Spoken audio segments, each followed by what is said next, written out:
Hi everybody, this is Dylan Lebau, reporter for the World Socialist website and also one of the administrators of this discussion group. This has been an important week.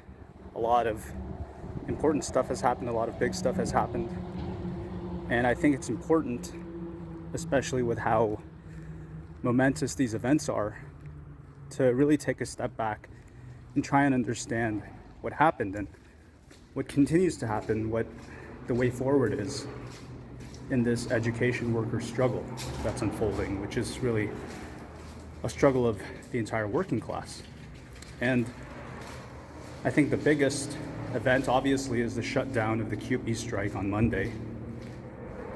Now, there are articles that have been published over the last couple of days in the Toronto Star, in other press outlets, that make clear that this was not some last-minute action by the Ford government, which took the union leadership of the 5 education unions by surprise. But what happened on Monday with the shutdown of the strike was really a deliberate and concerted conspiracy by all the parties involved, including the unions, to shut down a strike that threatened to escape their control. We're talking about a strike that initially brought out 55,000 education support workers, but which had the support of the 200,000 other members of the teachers' unions and the support of millions of workers across Ontario and across Canada. These reports in the Toronto Star make clear that union leaders, including Mike Hancock, the president of CUPE Canada, Lana Payne, president of Unifor, and others, including the leaders of LIUNA, the construction workers union, were in constant talks with Ford over the weekend, counseling him that what he had unleashed was a working class maelstrom that he was not going to be able to control, and furthermore, that they were not going to be able to control. So what they told Ford and the government was that unless he rescinded Bill 28 and shut down the strike, you can call it a protest if you want, it is what it is, it was a strike, that they would not be able to tell him what would happen next. Because millions of workers in Ontario, across Canada and around the world, are fed up with decades of austerity. And they saw this strike as a signal to really push for an end to policies that have been implemented by not just the Tories, but by the Liberals, the NDP, in Ontario, in other provinces, at the federal level. Now, as all this was happening, the rank and file membership, you, all of you, hundreds of thousands of you, were kept completely in the dark by the leadership of your unions. You were never informed of these discussions that were taking place behind closed doors. You were never consulted about them. And when the decision came down on Monday, I'm sure all of you were blindsided. All of you were expecting a sustained strike into the rest of this week, a major protest demonstration that was supposedly planned for Saturday, and the start of a general strike next Monday. That's what all of you were expecting, and I think that's what many of you were demanding and hoping for. You were hoping to broaden this strike beyond your specific union and even beyond the education sector and turn it into a mass working class response against decades of austerity, against decades of falling further and further behind as governments spend money to give corporations and the rich further tax breaks and subsidies, as they spend billions of dollars on war overseas. I think even if this wasn't a fully conscious thing in many workers' minds, there was an inkling that this could have been the start of something big. And the union leadership knew they couldn't control it, and so they shut it down.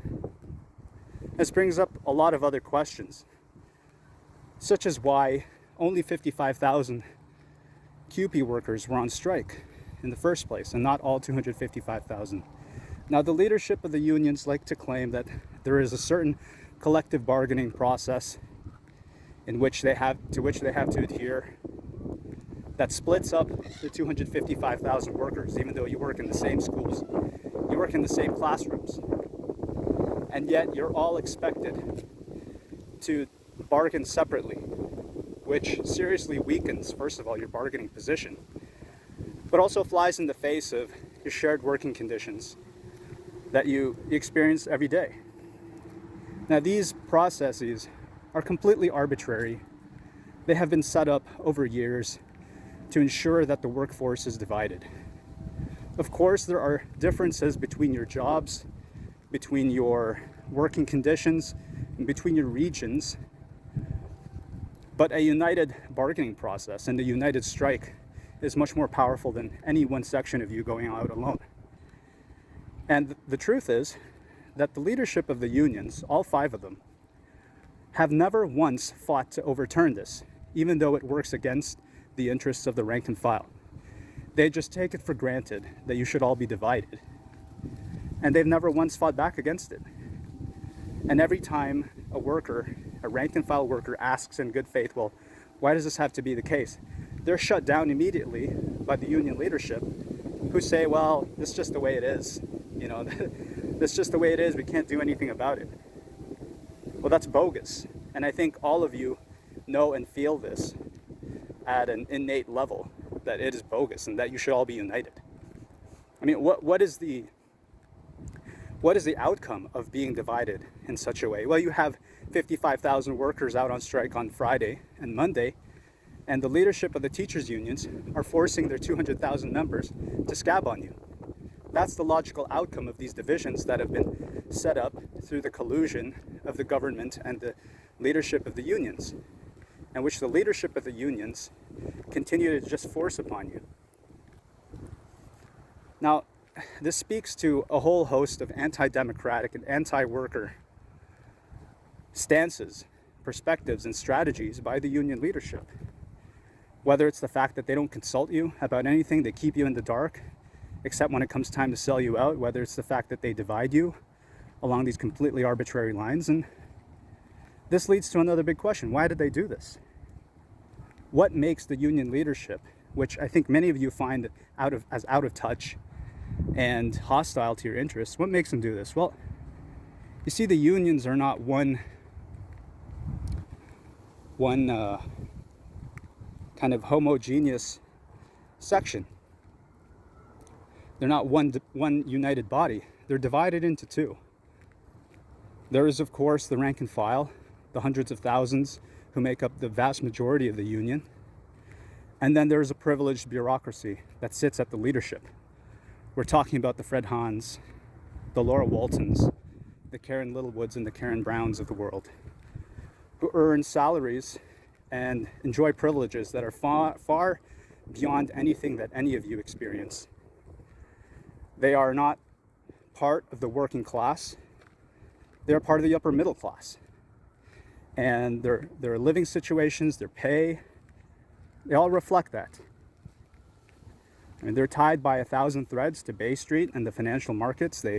Many of them have investment funds and to the tune of millions of dollars. And they're threatened by any movement from below that could threaten the financial markets. Because, let's face it, a united struggle of education workers and of workers as a whole threatens the profits of Bay Street.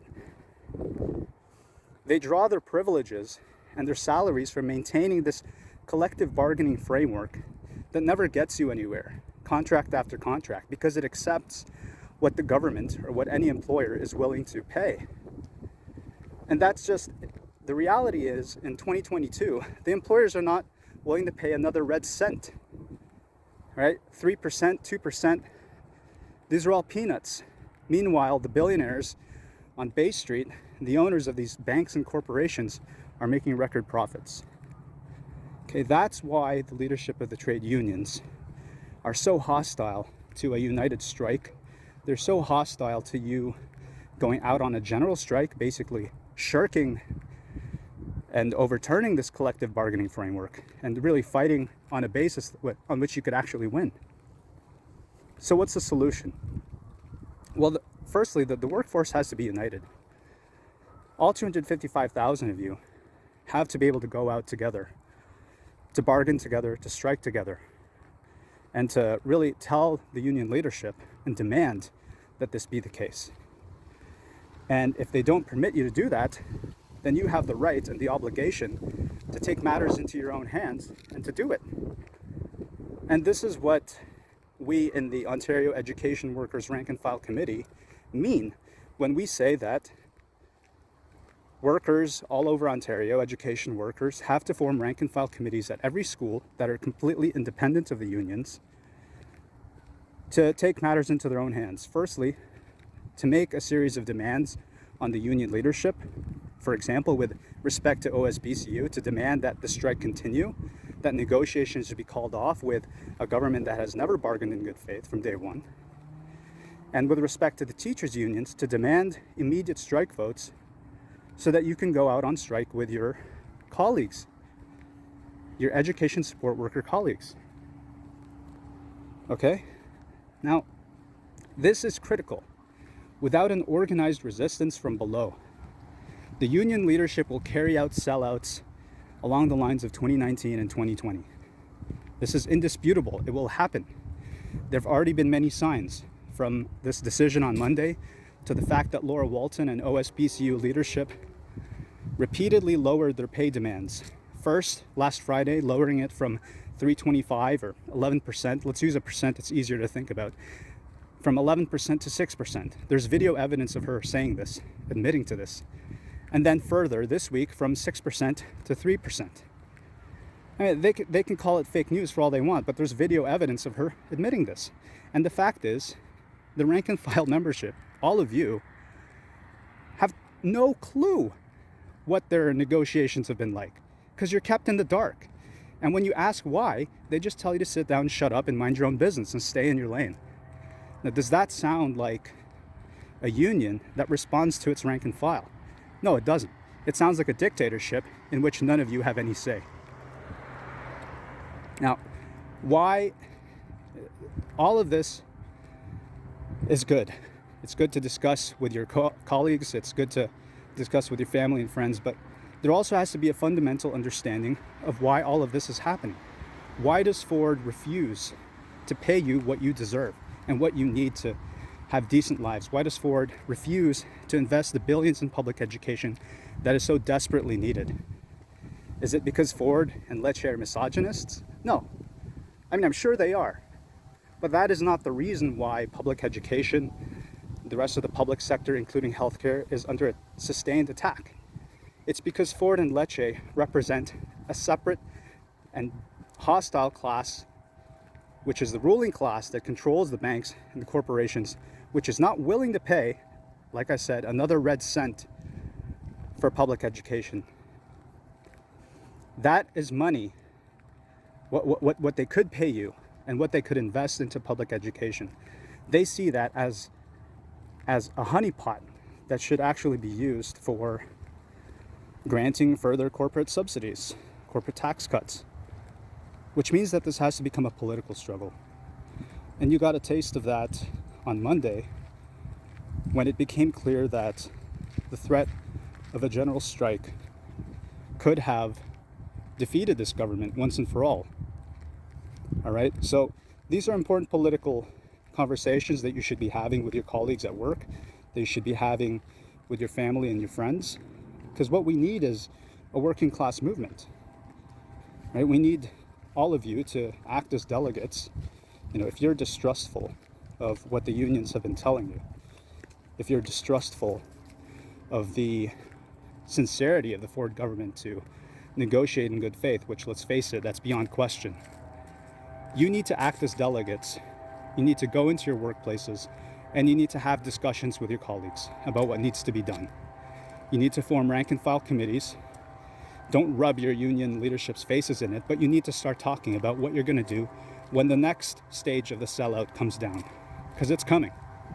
Whether it comes on Friday when OSBCU announces a rotten deal and tries to push it on you, or whether it happens next week or in 2 weeks, or whether the union lets you go on strike and does everything it can to abort the strike, you need to prepare. You need to prepare, and to prepare, you need to organize. Because without that organization, you will be defeated, just like 2019, 2020. And if you want to go back, just like 2012 with Bill 115, just like 1997, when workers almost toppled the Harris government and the unions pulled them back from the brink and saved Harris, just like they saved Ford on Monday. Okay, so make that decision. We here in the OEWRFC, we can try and provide a perspective and a strategy, but it doesn't work unless all of you take the initiative on your own with your colleagues to organize a resistance. And that's all I wanted to say.